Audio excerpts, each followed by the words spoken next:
हरे कृष्णा, राधे राधे। मेरे YouTube channel जय अमृत कथा में आप सभी का स्वागत है। ओम नमः शिवाय। शुक्रवार का पावन प्रदोष व्रत जब स्वयं भगवान शिव और माता पार्वती भक्तों पर विशेष कृपा बरसाते हैं। आज की यह दिव्य कथा उन सभी के लिए है जो जीवन में सुख, शांति, प्रेम और समृद्धि पाना चाहते हैं। यदि आप भी अपने घर में लक्ष्मी कृपा और वैवाहिक सुख चाहते हैं तो इस पावन शुक्र प्रदोष व्रत कथा को अंत तक अवश्य सुनें।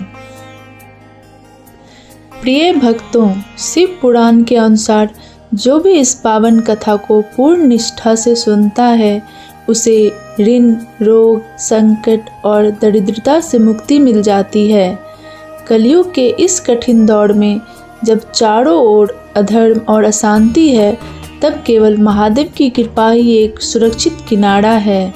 प्रदोष का समय वह अद्भुत क्षण होता है जब सभी देवता कैलाश पर्वत पर विराजमान होकर भगवान भोलेनाथ की अर्चना करते हैं। कहा जाता है कि इस दिन शिव की पूजा से सौंदर्य, सौभाग्य और दाम्पत्य सुख की प्राप्ति होती है।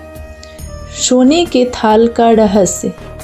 कथा एक प्राचीन नगर से शुरू होती है जहाँ महादेव का एक विशाल मंदिर था। एक बार प्रदोष व्रत के दिन भक्तों की भारी भीड़ जमा थी। तभी आकाश से बिजली चमकी और एक सोने की थाल नीचे उतरा। साथ ही एक दिव्य भविष्यवाणी हुई कि यह थाल केवल उस व्यक्ति को मिलेगा जो महादेव का सच्चा प्रेमी और अनन्य भक्त होगा। वहाँ उपस्थित विद्वान, पंडित और पुजारी आगे आए। मुख्य पुजारी ने गर्व से कहा, मैं रोज महादेव का अभिषेक करता हूँ, यह थाल मेरा है। पर जैसे ही उन्होंने थाल उठाया वह पीतल का हो गया। फिर राजा आए। उन्होंने दान पुण्य का अभिमान किया, लेकिन उनके हाथ में जाते ही थाल तांबे का हो गया। बड़े बड़े महात्मा भी असफल रहे।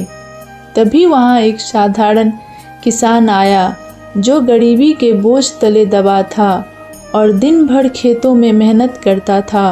रास्ते में उसने एक भूखे भिखारी को अपना भोजन दे दिया था। जब लोगों के कहने पर उसने संकोच के साथ उस थाल को छुआ तो वह सोने का थाल दिव्य रोशनी से चमकने लगा।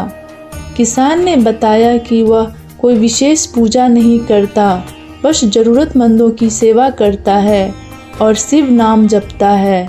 उसे दूसरों के चेहरे पर मुस्कान देखकर जो आनंद मिलता है वही उसकी सबसे बड़ी भक्ति है।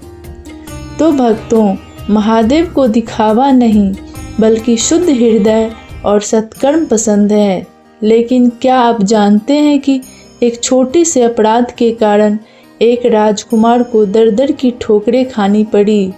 क्या था वह अपराध और कैसे प्रदोष व्रत ने उसका जीवन बदला? विदर्भ राज की कथा और पूर्व जन्म का रहस्य। जय अमृत कथा के इस दूसरे भाग में आपका स्वागत है। पिछले भाग में हमने जाना कि महादेव सच्चे भाव के भूखे हैं। आइए अब जानते हैं कि विदर्भ के उस राजा की कहानी जिनका पूरा परिवार एक पल में बिखर गया। विदर्भ देश के राजा सत्यरथ एक धर्मात्मा शासक थे, लेकिन साल्व देश के शत्रुओं ने उनके नगर को घेर लिया और युद्ध में राजा वीरगति को प्राप्त हुए। उनकी गर्भवती रानी किसी तरह छिपकर जंगल की ओर भाग निकली। भूख प्यास से व्याकुल रानी ने एक सरोवर के तट पर एक पुत्र को जन्म दिया।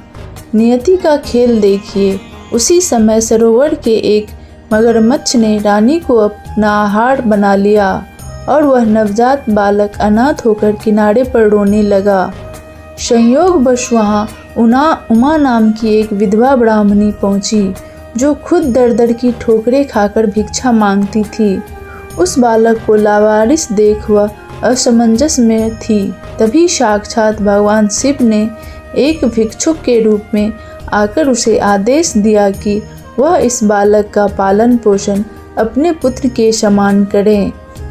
समय बीतता गया। दोनों बालक ब्राह्मण पुत्र शुचिव्रत और राजकुमार धर्मगुप्त बड़े हुए। एक दिन वे सांडिल्य ऋषि के पास पहुँचे। ऋषि ने दृढ़ दृष्टि से देखा और बताया कि यह बालक विदर्भ का राजकुमार है। रानी को मगरमच्छ ने इसीलिए पकड़ा क्योंकि पूर्व जन्म में उसने अपनी सौतन को धोखे से मारा था। वही राजा और राजकुमार को दरिद्रता इसीलिए मिली क्योंकि पूर्व जन्म में उन्होंने प्रदोष काल के समय शिव पूजा बीच में ही रोक दी थी और बिना अनुष्ठान पूरा किए भोजन कर लिया था। एक छोटी सी भूल और इतना बड़ा दंड।